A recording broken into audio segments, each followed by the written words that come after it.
Hello everyone, मैं Anshul साक्यास concept पे आपका बहुत बहुत स्वागत करता हूँ। आज की क्लास में जैसे कि आप देख पा रहे हैं टॉपिक हमारा ट्रिग्नोमेट्री से लिया गया है। ठीक है, ट्रिग्नोमेट्री में भी जो टॉपिक है वो है हाइट एंड डिस्टेंस। ठीक है, हिंदी मीडियम में इसको हम बोलते हैं ऊंचाई और दूरी। ठीक है, ट्रिग्नोमेट्री को त्रिकोणमिति बोलते हैं।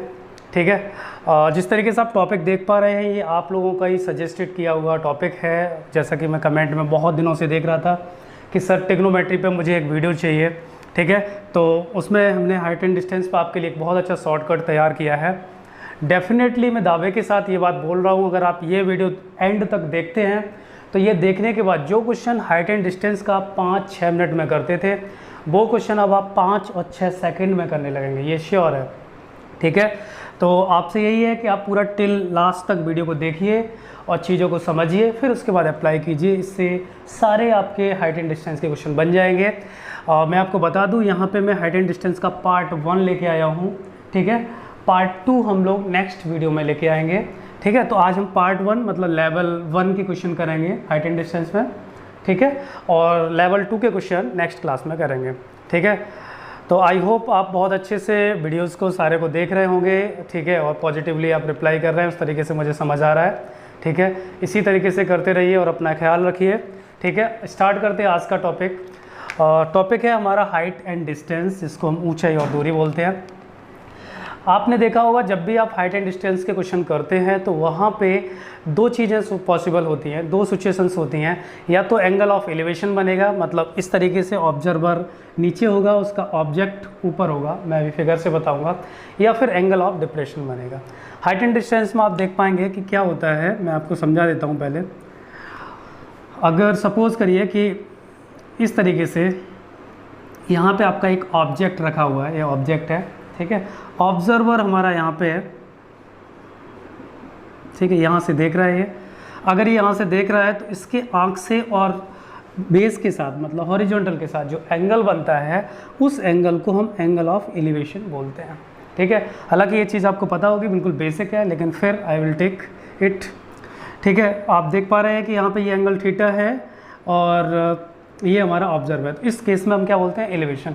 एलिवेशन का मतलब सिंपल सी बात ये होती है कि आपकी गर्दन अगर ऊपर अप हो रही है दैट इज़ मीन एलिवेशन। ठीक है, वहाँ पे definitely elevation angle of elevation बनेगा। ठीक है, ये सिचुएशन होगा। इस केस में ये हमारा परपेंडिकुलर बनता है, ये हमारा बेस होता है और ये हमारा हाइपोटेन्यूज होता है। आपको ट्रिग्नोमेट्री के कंसेप्ट से पता होगा, क्योंकि यहाँ पे कोई भी ऑब्जेक्ट अगर इस पर हॉरिजॉन्टल पे है तो वो जो फॉर्मेशन होगा एंगल का वो 90 डिग्री होगा। और 90 डिग्री होगा तो आपको पता है ये राइट एंगल ट्रायंगल होगा। राइट एंगल ट्रायंगल के कंसेप्ट से आपको पता है लॉन्गेस्ट साइड हाइपोटेन्यूज बनती है। यहाँ पे बहुत सारे बच्चों को डाउट होता है कि परपेंडिकुलर सर कौन सा होगा। Perpendicular just depend on theta या perpendicular just depend on observer. Observer की आंख पे डिपेंड करता है, वो जहाँ से देखेगा उसके सामने वाली जो साइड होगी वो ऑलवेज परपेंडिकुलर होगी। बहुत सारे बच्चों के माइंड में ये फीड होता है कि परपेंडिकुलर जो सर साइड होती है वो ऑलवेज यही होती है। ये हमारा बिल्कुल बहुत बड़ा डाउट है, हम बहुत बड़ी मिस्टेक्स करते हैं इन चीज़ों से। ठीक है, तो परपेंडिकुलर हमारा थीटा पे डिपेंड करता है। सपोज़ करिए कि अभी एंगल ऑफ एलिवेशन बढ़ रहा है क्योंकि ऑब्जर्वर नीचे है। ठीक है, और ऑब्जेक्ट हमारा कहाँ है, ऊपर है। ठीक है, अगर यही सिचुएशन जस्ट अपोजिट हो जाए, मतलब सिचुएशन बदल जाए, मैं समझा देता हूँ। ऑब्जेक्ट आपका यहाँ पे आ जाए। ठीक है, सपोज करिए ऑब्जेक्ट आ गया और ऑब्जर्वर इस बार ऊपर आ जाए यहाँ पे इस तरीके से। अब ये यहाँ से देख रहा है ऑब्जर्वर, तो इसकी आइज से जो एंगल बनेगा, इस तरीके से हम इमेजिनरी लाइन एक ड्रॉ कर लेते हैं। यहाँ से जो एंगल बनेगा, ठीक है, अगर ये थीटा होगा तो आपको पता है ये भी थीटा होगा, ये तो आपको पैरेलल के कंसेप्ट से पता होगा। ये थीटा बनेगा तो ये भी थीटा बनेगा। तो उस केस में अगर ये जो ऑब्जर्वर ऊपर से देख रहा है तो उसको हम बोलते हैं एंगल ऑफ डिप्रेशन। ठीक है, ये एंगल ऑफ डिप्रेशन बन रहा है, क्योंकि डिप्रेशन का मतलब होता है कि ऑब्जर्वर ऊपर और ऑब्जेक्ट नीचे, सिंपल थिंग। ठीक है, अगर आप इस चीज़ को इस तरीके से देख रहे हैं ऊपर से तो ये आपको पता लग रहा होगा, नीचे से देख रहे हैं तो क्या होगा, एलिवेशन, और ऊपर से देख रहे हैं इस तरीके से तो ये डिप्रेशन बन जाएगा। बहुत सिंपल कंसेप्ट है। ठीक है, अच्छा आपको समझ में आ गया। अगर ये थीटा है, अब सपोज करिए कि अगर यहाँ पे अगर आप इस एंगल को थीटा मान लेते हैं तो फिर ये परपेंडिकुलर आपके लिए ये हो जाएगा। ठीक है, अगर ये थीटा होता है आपके लिए, लेकिन यहाँ पे हमारा उसके कंसेप्ट से यही थीटा बनेगा। मैं आपको बता देता हूँ, थीटा के सामने वाली साइड हमेशा परपेंडिकुलर होती है। ठीक है, ये क्लियर हुआ। अब हम चलते हैं अपनी ट्रिक की ओर। जो ट्रिक है हमारे बहुत ही यूज़फुल है, आप देख पाएंगे तो उसके बाद ज़रूर मुझे कमेंट में बताइए कि ये चीज़ आपको पता थी या नहीं, और आप इसको सीखने के बाद कितनी चीज़ें आपसे बन पा रही हैं ईजी तरीके से। ठीक है, कभी भी जब भी आप हाइट एंड डिस्टेंस की प्रॉब्लम्स को सॉल्व करेंगे तो हमारे पास 3 सिचुएशन होगी स्टूडेंट्स। फर्स्ट सिचुएशन ये होगी कि एंगल ऑफ एलिवेशन क्या बन जाए, 30 डिग्री बन जाए। ठीक है, मैं दूसरे कलर से लिख देता हूँ इसको। एंगल ऑफ एलिवेशन क्या बन जाए, 30 डिग्री। इसके अलग आपको और कोई क्वेश्चन मिलेगा ही नहीं। एंगल ऑफ एलिवेशन क्या हो जाए, 30 डिग्री। ठीक है, उस केस में इस वाली साइड को हमेशा 1 इंटू एक्स, ओनली एक्स लिख दीजिए आप, 1x है इसका मतलब, और इसको √3x मानते हैं। ठीक है, और ये हमारी होती है 2x। अभी थोड़ी देर में समझ में आएगा कि ये मैं क्या सिखा रहा हूँ आपको। सेकंड पॉइंट में देखते हैं। सेकंड पॉइंट में ये है कि वही सिचुएशन, इस बार जो एंगल ऑफ एलिवेशन है वो बढ़ गया, और बढ़ के कितना हो गया, 60 डिग्री हो गया, बढ़ के हो गया 60 डिग्री। ठीक है, ABC, आपको पता है ये फिर से राइट एंगल ही है, राइट एंगल फॉर्मेशन है। ठीक है, अगर ये 60 डिग्री हो गया तो उस केस में क्या करते हैं, इसको √3x, ठीक है, इसको 1x, ओनली x मतलब, ठीक है, और उसको मानते हैं 2x। ठीक है, आपको समझ ही नहीं आ रहा होगा कि ये क्या कर रहे हैं सर। ठीक है, थोड़ी देर में आपको सारी चीज़ें समझ में आ जाएंगी कि गेम क्या है। ठीक है, अगला देखिए, नेक्स्ट जो केस है, अब आपको समझ में आ गया 60 बन गया। एक केस किसका रह गया है अभी, 45 डिग्री का। 45 डिग्री का केस समझ लीजिए, बड़ा बना देते हैं थोड़ा सा। ठीक है, अगला केस सपोज करो आपको ये मिल जाए और एंगल हो जाए कितना, 45 डिग्री। तो उस केस में भी ये x होती है, ये x होती है, और ये √2 इंटू x होती है। ठीक है, दैट्स इट। अगर आप ये 3 चीज़ें सीख गए, फिर आपसे क्वेश्चन जो 5 मिनट में हो रहे थे वो अब 5 सेकंड और 6 सेकंड में बनने लगेंगे। ठीक है, आप क्वेश्चंस को देखिए, कैसा भी क्वेश्चन हो, कितनी भी टिपिकल वर्ड प्रॉब्लम हो, आपसे बन जाएगी। ठीक है, यहाँ से स्टूडेंट आपको ये 3 केसेस समझने हैं। इन 3 केसेस के अलावा जनरली हमें और कोई एंगल मिलता ही नहीं है। 30 डिग्री, 45 डिग्री और 60 डिग्री। अगर 30 डिग्री मिल रहा है तो ये साइड हमारी x होगी परपेंडिकुलर, बेस √3 इंटू एक्स होगा, और ये हाइपोटेनस 2x होगा। 60 डिग्री के केस में ये x होगा बेस, ये √3 इंटू एक्स होगा, और ये 2x होगा। 45 में ये दोनों x हो जाएंगे परपेंडिकुलर और बेस, और हाइपोटेनस इस बार √2 इंटू एक्स होगा। ठीक है, अब हम आपको इसके एप्लीकेशन सिखाते हैं, हम चीज़ों को अप्लाई कैसे करेंगे और किस तरीके से 5 सेकंड में सॉल्व करेंगे। तो हमारे पास बहुत सारे इस बार क्वेश्चंस हैं। ठीक है, जो काफ़ी कंपटीशंस में आए हुए हैं, मैं बता दूंगा। पहला क्वेश्चन बिल्कुल बेसिक है, वो कोई कंपटीशन में नहीं आया है, लेकिन मैं आपको समझाता हूँ इसका यूज़ किस तरीके से करेंगे। क्वेश्चन नंबर 1 ये कह रहा है कि सपोज़ करिए कि आपको एक फिगर दे दिया गया इस तरीके से, राइट एंगल। ठीक है, इसमें कह रहा है कि ये वाली साइड 25 मीटर है और ये वाली साइड 50 मीटर है। ठीक है, एंगल, राइट एंगल ट्रायंगल को नाम दे दिया ABC, इस तरीके से कह रहा है। तो कह रहा है कि ऑब्जर्वर आपको एंगल ऑफ एलिवेशन बताना है। ठीक है, तो एंगल ऑफ एलिवेशन बताना है, दैट इज मीन ऑब्जर्वर आपको समझ आना चाहिए। अगर एलिवेशन की बात कर रहा है तो आपको ऑब्जर्वर बनाने की भी ज़रूरत नहीं है। एलिवेशन का मतलब ऑब्जर्वर नीचे और ऑब्जेक्ट ऊपर। ठीक है, तो अब आपको समझ में आ गया। अगर ये एंगल ऑफ एलिवेशन थीटा है, ये वाला थीटा है, तो कितना होगा ये। ठीक है, इस चीज़ को समझना है। अब आपको क्या करना है, बहुत ही सिंपल तरीके से समझना है। ये 25 है और ये कितना है, 50 है। आप चाहें तो इसको x मान लीजिए, 25x, और ये 50x। ठीक है, 25x, ये 50x हो गया। अब आप देखिए इन दोनों का रेशियो क्या है, तो रेशियो देख पा रहे हैं, ये 25 है, ये 50 है। मतलब अगर आप देखें, अगर इसको डिवाइड करते हैं तो ये दोनों 25 से डिवाइड हो जा रहे हैं। ठीक है, ठीक है, तो डिवाइड करने पर ये क्या दे देगा, 1x दे देगा, और ये कितना दे देगा, 2x दे देगा। अब आपको देखना है कि किस केस में 1x था, तो आपको समझ में आ रहा है ये 1x था। ठीक है, अब फिर आपको ये देखना है कि ऊपर क्या है, 2x, तो 2x किस केस में था, इस केस में था। क्लियर हो रहा है। अगर आपको x दिख गया और 2x दिख गया, डेफिनेटली अब आप उस फिगर में देखो जो एंगल बन रहा है वही आपका एंगल होगा, कोई सॉल्व करने की ज़रूरत नहीं है। That's it. ये ज़बरदस्त शॉर्टकट अगर आप सीख जाएंगे तो आप कहीं भी कंपटीशन में जो क्वेश्चंस 5-6 मिनट में कर रहे थे वो इतनी इजीली करेंगे और अपने कॉम्पिटिटर से बहुत ही आगे चले जाएंगे। ठीक है, ये चीज़ें ही आपको जॉब इजीली दिलाती हैं। अगर आप ऐसे बहुत सारे शॉर्टकट्स तैयार करेंगे तो डेफिनेटली आपका सिलेक्शन बहुत जल्दी होगा। ठीक है, थीटा आपको समझ में आया किस तरीके से निकाला। अब एक बच्चा ये सोच सकता है कि सर अगर आपने बोला ये 25 से डिवाइड हो रहा है, या आप ऐसे समझ लीजिए 25 का ये 2 टाइम्स है, ठीक है, तो ये 25 बन जा, ये 1 टाइम्स है और ये कितना है 2 टाइम्स, ये 1 आ रहा है और ये कितना आ रहा है 2, तो ये 1x हो गया, ये 2x हो गया। अब एक बच्चा सोच सकता है कि सर 1x तो इसमें भी आ रहा है, तो बिल्कुल आ रहा है, लेकिन यहाँ पे 2x नहीं है, यहाँ पे क्या है √2x। इस चीज़ को यहाँ पे हम ऐसे डिफ्रेंशिएट कर सकते हैं। समझ गए होंगे आप, ठीक है। ये बिल्कुल बेसिक था, बेसिक क्वेश्चन था। अब हम बहुत बड़े बड़े क्वेश्चंस क्रैक करेंगे, ठीक है। इसके बाद जो नेक्स्ट क्वेश्चन है वो आपकी एनसीईआरटी का है, ठीक है। मैं बताता हूँ क्वेश्चन क्या है, मैं डिक्टेट कर देता हूँ। आज के क्वेश्चंस डियर फ्रेंड्स मैं लिखूँगा नहीं, रीज़न ये है क्योंकि बहुत टाइम टेकिंग होगा, तो मैं डिक्टेट करूँगा 2 बार, आप समझने की कोशिश करेंगे, आपको क्वेश्चन समझ में आ जाएगा, और साथ ही साथ हम फिगर ड्रॉ करेंगे तो उससे चीज़ें बिल्कुल क्लियर हो जाएंगी, ठीक है। क्वेश्चन है an observer 1.5 meter tall is, एक ऑब्जर्वर है जो 1.5 मीटर क्या है टॉल है, ठीक है। An observer 1.5 meter tall is 28 meter away from a tower is 30 meter high, ठीक है। अब इस फिगर जितनी देखो जितनी भी वर्ड्स प्रॉब्लम होती हैं आप उसको डिक्टेट करिए, और जो चीज़ आपने वहाँ से आइडेंटिफाई की उस चीज़ को आप फिगर बन रहा है तो फिगर ड्रॉ कर दीजिए, अगर गिवन में है तो आप उसको नोट कर लीजिए। तो आपको समझ में आ रहा है कि एक क्या है, एक हमारे पास क्या है, इसमें एक टावर है, ठीक है, और एक क्या है, एक ऑब्जर्वर है।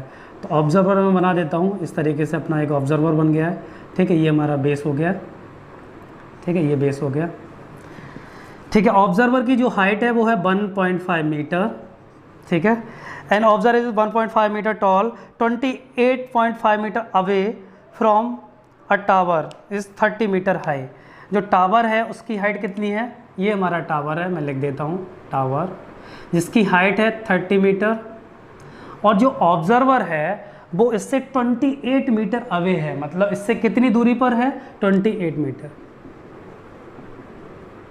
28.5 है, ठीक है, 28.5 मीटर अवे है, इससे दूर है, ठीक है। अब आप इसको ज्वाइन कर देंगे तो एक ट्रायंगल का फॉर्मेशन हो जाएगा, वापस वो ट्रायंगल राइट एंगल ट्रायंगल होगा, ठीक है। क्वेश्चन कह रहा है determine the angle of elevation of the top of the tower from his eyes, मतलब जो ऑब्जर्वर बैठा है उसकी बेसिकली आई यहाँ पे बनना चाहिए, मैंने थोड़ा सा यहाँ पे मिस्टेक कर दी है, यहाँ इस तरीके से बनेगा, ठीक, आइज से बनाएंगे, ठीक है, वरना ऑब्जर्वर नीचे बनाना पड़ेगा, ठीक है। तो ये 28.5 है, तो ये भी कितना हो जाएगा 28.5 मीटर, ठीक है। आप वापस समझिए इस चीज़ को, ऑब्जर्वर की हाइट थी 1.5 मीटर, ठीक है, टावर की जो हाइट है वो 30 मीटर है, तो एंगल ऑफ एलिवेशन तो आइज से बनेगा, पैरों से नहीं बनेगा, ठीक है। तो आप क्या करेंगे, यहाँ पे इस तरीके से एक लाइन ड्रॉ करेंगे, अगर ये 28.5 है तो ये भी 28.5 होगी, क्लियर हो गया।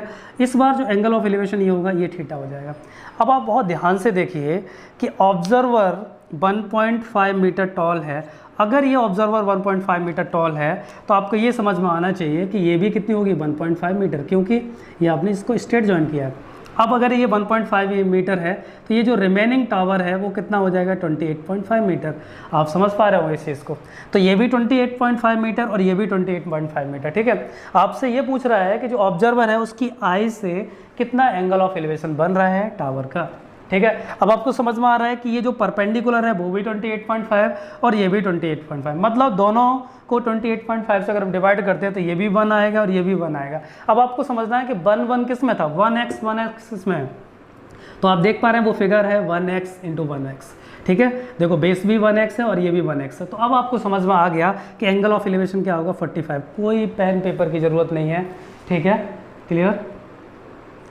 Now she one more question, एक और क्वेश्चन देख लेते हैं। डेफिनेटली यहाँ पे थिंक विदाउट इंक का कंसेप्ट बिल्कुल बहुत अच्छी तरीके से अप्लाई हो रहा है। ऐसे क्वेश्चंस में आपको पेन की ज़रूरत ही नहीं पड़ेगी, आप डायरेक्ट ऐसे आंसर दे देंगे, ठीक है। अगला क्वेश्चन है वो हमारा ये क्वेश्चन एनडीए में आया हुआ है, बहुत ही सिंपल क्वेश्चन है, ठीक है। क्वेश्चन कह रहा है कि अ bridge across a river makes angle of 45 degree, ठीक है, with the bank of river. एक नदी है, ठीक है, एक रिवर है हमारी, बना देता हूँ मैं इस तरीके से,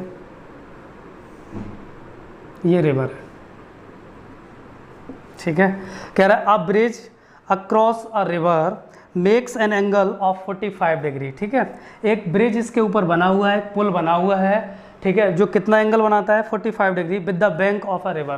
बैंक ऑफ द रिवर मतलब नदी के किनारे से कितना एंगल बनाता है 45 डिग्री, ठीक है, bank of the river. If the length of the bridge, ठीक है, across the river is 100 meter, ठीक है, इज़ 100 मीटर, फाइंड द बिड्स ऑफ द रिवर। आपको क्या करना है, रिवर की बिड्स बनानी है, गहराई ऑन द सॉरी चौड़ाई बतानी है, ठीक है। तो मैं फिगर बना देता हूँ, आपको इससे समझ में आएगा।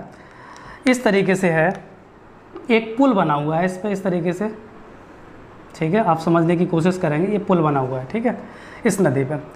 अब आप देखेंगे कि जो एंगल ऑफ एलिवेशन है ब्रिज के, जो ब्रिज का जो एंगल है वो कितना डिग्री बन रहा है 45 डिग्री बन रहा है नदी के किनारे से, ठीक है। समझने की कोशिश करेंगे क्योंकि ये काफ़ी अच्छी वर्ड प्रॉब्लम है। आगे कह रहा है इसके बाद, नेक्स्ट कह रहा है कि 45 डिग्री बना रहा है, ठीक है। Length of the bridge across the river is 100 meter. जो ब्रिज की लेंथ है अक्रॉस द रिवर वो कितनी है 100 मीटर है। ये जो है वो 100 मीटर के बने, 100 मीटर, ठीक है। वो ये कह रहा है कि आपको ये बतानी है इसकी चौड़ाई कितनी होगी, ये निकालनी है आपको, क्वेश्चन मार्क कर देता हूँ, ये निकालना है, ठीक है। अब आपको बहुत ध्यान से समझना है, यहाँ पे और अच्छे से समझ पाएंगे, अलग टाइप का क्वेश्चन है लेकिन इसी कंसेप्ट से सॉल्व होने वाला है। अब आपको समझ में आ गया। इस बार उसने एंगल ऑफ एलिवेशन आपको क्या है दे रखा है, मैं एक बार फिर समझाता हूँ। एक रिवर थी, ठीक है, उस पर क्या बना हुआ है, एक पुल बना हुआ है। जो पुल है वो नदी के किनारे से 45 डिग्री एंगल बना रहा है, ठीक है, एंगल ऑफ एलिवेशन है। और जो उस पुल की लेंथ है वो कितनी है 100 मीटर है। तो ये कह रहा है कि ब्रिज की रिवर की आपको क्या बनानी है, बिट्स बना दी है, इसकी चौड़ाई बतानी है कितनी होगी, ठीक है। चलिए स्टार्ट करते हैं इसको। तो आपने देख पाया कि ये जो पुल है वो इस तरीके से होगा, वो हाइपोटेन्यूस बनेगा। ये कौन से केस को फॉलो कर रहा है, इसमें तो उसने एंगल ही दे दिया, एंगल दे दिया, तो ये थर्ड केस को फॉलो कर रहा है, इस केस को। अब आप समझ जाएंगे कि उसमें क्या होता है कि जो 100 वैल्यू गिवन है वो किसकी है, हाइपोटेन्यूस की। और उस केस में हाइपोटेन्यूस क्या होता है √2 × x। तो इसके हिसाब से √2 × x इक्वल टू क्या आ जाएगा 100 आ जाएगा। आई होप आप समझ पाए होंगे। हमने क्या किया, इसकी जो वैल्यू थी उस वैल्यू को इसके इक्वल डाल दिया, ठीक है। अब आप देखेंगे x इक्वल टू कितना आ जाएगा 100/√2, ठीक है। अगर आप चाहें तो रेशनलाइजेशन कर दीजिए, ये √2 × √2 हो जाएगा, तो ऊपर हो जाएगा 100√2 अपॉन में कितना 2, ये कट जाएगा 50 और ये हो जाएगा 50√2 मीटर। x की वैल्यू कितनी निकल के आ गई डियर फ्रेंड्स, x की वैल्यू आ गई 50√2 मीटर। अब आपको समझ में आ गया कि आपको फाइंड क्या करना था, आपको फाइंड करना है इसकी विड्थ, चौड़ाई, ठीक है। चौड़ाई कितनी है यहाँ पे देखिए और इसको कंपेयर कीजिए, तो इसके हिसाब से यहाँ पे चौड़ाई कितनी होगी x होगी, और x की वैल्यू आप निकाल चुके हैं, इसका मतलब आंसर आपका यही हो गया 50√2 मीटर, ठीक है। क्वेश्चन में अगर √2 की वैल्यू बोलता है 1.41 तो आप 50 × 1.41 कर दीजिए, आपका आंसर आ चुका है। तो आप देख पा रहे हैं किस तरीके से आप फिगर बनाते ही चीज़ों को सॉल्व कर रहे हैं। जो चीज़ें आप इतने टाइम में कर रहे थे वो बहुत ही इजीली आपसे बढ़ रही है। वीडियो को लास्ट तक देखिए, बहुत अच्छे क्वेश्चन हैं। आगे फिर एक और एनडीए का क्वेश्चन लिया है मैंने, बहुत ही अच्छा है, ठीक है। स्टार्ट करते हैं उस क्वेश्चन को। आई होप आप समझ पा रहे होंगे कि मैं चीज़ों को जो समझा रहा हूँ। एक और क्वेश्चन देख लेते हैं यहाँ पे, ठीक है। क्वेश्चन बहुत ही अच्छा क्वेश्चन है, ज़बरदस्त वर्ड प्रॉब्लम है, ठीक है। एनडीए 2019 में सेलेक्टेड है, ठीक है। आप देख पा रहे होंगे कि इस वीडियो में मैंने पूरे में अब तक कोई टेन साइन कॉस का कोई कंसेप्ट नहीं लगाया, बिल्कुल डिफरेंट मेथड से हमने सारे क्वेश्चन सॉल्व किए हैं। और आप देख पाएंगे अगली जो सिचुएशन मैं लेने वाला हूँ, अगला जो क्वेश्चन लेने वाला हूँ वो बहुत ही कॉम्प्लिकेटेड है उस हिसाब से, लेकिन आप इससे भी बहुत ही ईजीली उसको टैकल करेंगे और वही टाइम वही रहेगा 5 to 6 सेकेंड, ठीक है। चलिए स्टार्ट करते हैं। वीडियो को लास्ट तक देखें और सेशन 2 जो मैं बनाऊँगा वो इसमें पार्ट 2 जो होगा हमारा वो अलग टाइप का होगा। उसमें क्या होगा, एंगल 30 से 60 डिग्री हो गया, 30 से 45 डिग्री का, उनके लिए उसके लिए भी हमारे पास शॉर्ट ट्रिक है, वो मैं पार्ट 2 में बताऊंगा आपको, ठीक है। चलिए स्टार्ट करते हैं। क्वेश्चन कह रहा है कि a boy standing in ground, एक बच्चा है वो ग्राउंड में खड़ा हुआ है, ठीक है। फिर आगे कह रहा है कि a bird is flying 60 degree, ठीक है, विद द बॉयज़ आइज, ठीक है। एक बॉय है वो ग्राउंड में खड़ा हुआ है और एक बर्ड है, ठीक है, जो आकाश में है, उसके 60 डिग्री बच्चे की आँख से एंगल ऑफ एलिवेशन बन रहा है, ठीक है।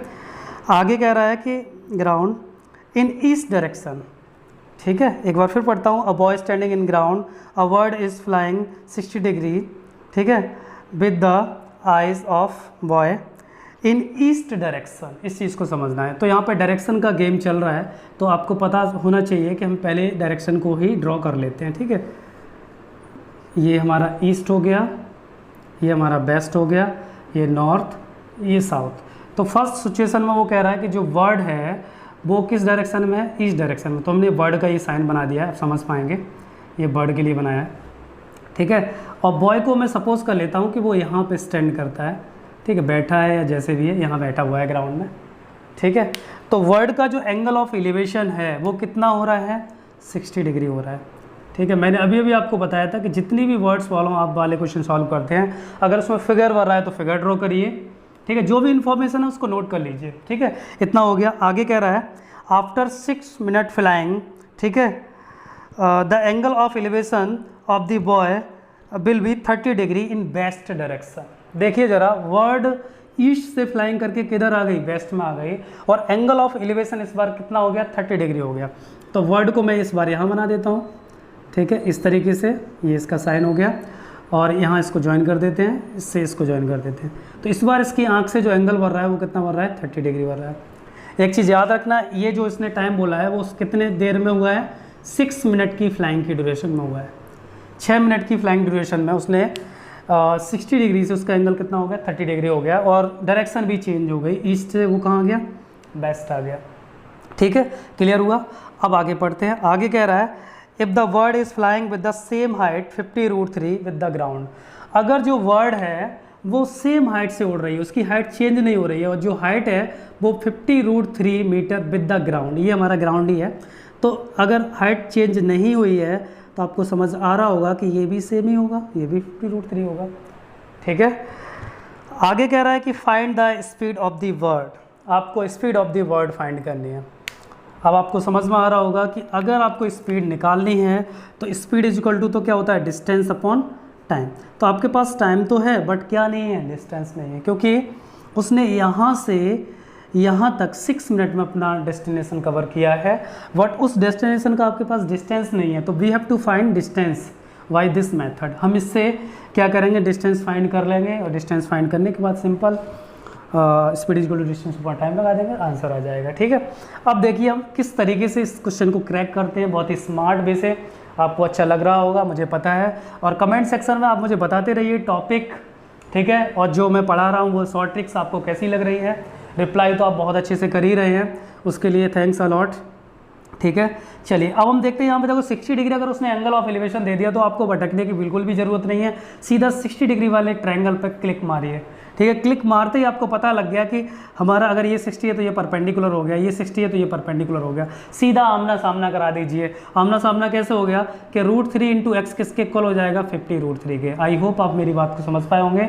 और √3 से √3 कट जाएगा तो एक्स इज इक्वल टू कितना मिल गया, 50 मीटर मिल गया। मैं सही से लिख देता हूँ, 50 मीटर मिल गया। अब ये फिगर जो हो गया वो 50 मीटर हो गया। अब आपको पता है इसका बेस क्या है, x, और x की वैल्यू कितनी आ गई, 50। तो आपको बिना सॉल्व किए हुए, बिना टेन साइन कॉस लगाए हुए आपको ये 50 मीटर मिल गया। बहुत ही अमेजिंग ट्रिक है, ठीक है, यूनिक है, आप देख पा रहे होंगे, ये 50 मीटर आ गया। अब देखिए इसके बाद से ये 50 मिल गया। अब हमें ये डिस्टेंस और फाइंड करना है, दोनों का सम करना है, दैट्स इट। अब हम देखते हैं कि ये क्या रहा है, एंगल 30 डिग्री। जैसे ही 30 डिग्री क्लिक किया आप इस पे आ जाइए। इसी वजह से मैंने पूरे वीडियो में इन फिगर को मिटाया नहीं है, क्योंकि आपको देखते ही समझ में आना चाहिए चीज़ें कैसे कैसे चलेंगी और कैसे कैसे अप्लाई होंगी। आपने देख पाया कि ये 30 डिग्री है और इसकी वैल्यू कितनी गिवन है, 50√3। आपको कुछ नहीं करना, इसके सामने ये क्या है, परपेंडिकुलर, और 30 डिग्री के सामने क्या है, परपेंडिकुलर। वापस एक बार सामना करा दीजिए। तो इस बार जो सामना होगा वो किसका होगा, 50√3, ठीक है, का जो सामना होगा वो किससे हो जाएगा, x से हो जाएगा, क्योंकि इसका परपेंडिकुलर ये, इसका ये। तो इस बार जो x है, अगर आप चाहें तो x की जगह यहाँ पे बाई ले सकते हैं, क्योंकि जब भी डियर फ्रेंड्स फिगर चेंज होता है तो हम उसमें दूसरी यूनिट मान लेते हैं, क्योंकि फिर आप x की आपको दो वैल्यू मिल जाएंगी, एक 50 मिलेगी, एक ये मिलेगी। तो आप कन्फ्यूज हो जाओगे कि एक टाइम में दो वैल्यू कैसे पॉसिबल है। तो आप क्या करें, जब दो ट्रायंगल का ऐसे फॉर्मेशन हो तो एक में x मान है, दूसरे में y मान लेगा, तीसरा हो तो z मान है, डजेंट मैटर, ठीक है। आंसर पे कोई फर्क नहीं पड़ेगा, बट सेम मानने से आपको कन्फ्यूजन होगा, बट आंसर आ जाएगा, ठीक है। तो यहाँ पे मैं बाई मानूंगा इस बार, ठीक है। इस फिगर में बाई मान लीजिए, क्या दिक्कत है, मैं बाई मान लेता हूँ। वो वाला x वाला था 60 वाला, ये तो हम इसको बाई मान लेते हैं थोड़ी देर के लिए, ठीक है। तो इस बार आप देख पा रहे हैं कि यहाँ बाई इक्वल टू मैं क्या लिख देता हूँ 50√3 मीटर। बिल्कुल भी कंफ्यूज नहीं होना है, मैंने बस बाई लिख दिया x की जगह, जैसे यहाँ 1x था वैसे यहाँ 1 बाई है। अब आप ध्यान से देखो, अगर बाई की वैल्यू ये आ गई और आपको चाहिए क्या बेस, दैट इज़ मीन आपको चाहिए √3 इंटू बाई, क्योंकि x की जगह आपने क्या बोल दिया, बाई बोल दिया, तो सारे फिगर किस में बदल जाएंगे, बाई में। तो अब आपको क्या चाहिए, √3 इंटू बाई चाहिए, एरो लगा दिया है, √3 इंटू बाई चाहिए आपको, ठीक है। तो आप निकाल लीजिए, अगर आपको √3 इंटू बाई चाहिए तो आपको समझ में आ रहा होगा यहाँ पे क्या है, √3 इंटू बाई चाहिए, दैट इज़ मीन √3 से आपको इधर भी मल्टीप्लाई करना पड़ेगा। आप समझ जाएं, अगर यहाँ √3 बाई चाहिए तो √3 से इधर मल्टीप्लाई और √3 से इधर मल्टीप्लाई, यही है मैथमेटिकल, ठीक है। तो अगर आप इधर मल्टीप्लाई करते हैं तो √3 इधर भी √3 हो जाएगा। हमने बोथ साइड √3 से मल्टीप्लाई कर दिया, क्यों किया, क्योंकि हमें √3 बाई बेस चाहिए, फिर हम इसको ऐड कर लेंगे। तो हमें √3 बाई की जो वैल्यू मिली फ्रेंड्स, वो मिल गई 150 मीटर, क्योंकि पूरा फिगर मीटर में चल रहा है, ठीक है। अब आप देख पाएंगे ये कितना आ गया 150 मीटर और ये कितना है 50 मीटर। तो पूरा जो डेस्टिनेशन था वो कितने मीटर आया, 200 हो जाएगा। 150 प्लस 50 कितना हो गया 200 मीटर। तो बर्ड जो चिड़िया थी उसने कितना डिस्टेंस कवर किया 200 मीटर, कितने मिनट में किया, तो कितने मिनट में किया 6 मिनट में। तो आप स्पीड इक्वल टू क्या करेंगे, डिस्टेंस अपॉन टाइम, डिस्टेंस है हमारे पास 200, टाइम है 6, ये मीटर में है और ये किस में, मिनट में है। डिवाइड कर लीजिए, ये 2 से कट जाएगा 100 टाइम्स और ये 2 से कट जाएगा 3 times, so answer will be 100 meter, ठीक है। 100/3 मीटर पर मिनट, ये उसकी स्पीड आ गई। जो बर्ड है वो 100/3 मीटर पर मिनट की स्पीड से चल रही है, ठीक है।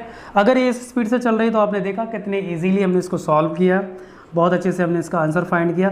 इस तरीके से कितनी भी कॉम्प्लिकेटेड प्रॉब्लम्स होगी हम सारी प्रॉब्लम्स को सॉल्व करेंगे। पार्ट 2 आप हाइट एंड डिस्टेंस का जरूर देखिए, उसमें आपको और डिफरेंट और नए नए क्वेश्चंस मिलेंगे। कितना भी ट्रिकी क्वेश्चन हो आपसे बनेगा। यूनिट आपको समझ आई, देखो किस तरीके से किया। तो आई होप आपने ट्रिक को बहुत ही अच्छे से एंजॉय किया होगा। सारे फ्रेंड्स में ये चीज़ें शेयर करिए और पॉजिटिवली जैसे रिप्लाई कर रहे हैं रिप्लाई करते रहिए, ठीक है। और थैंक्स अ लॉट आज के लिए।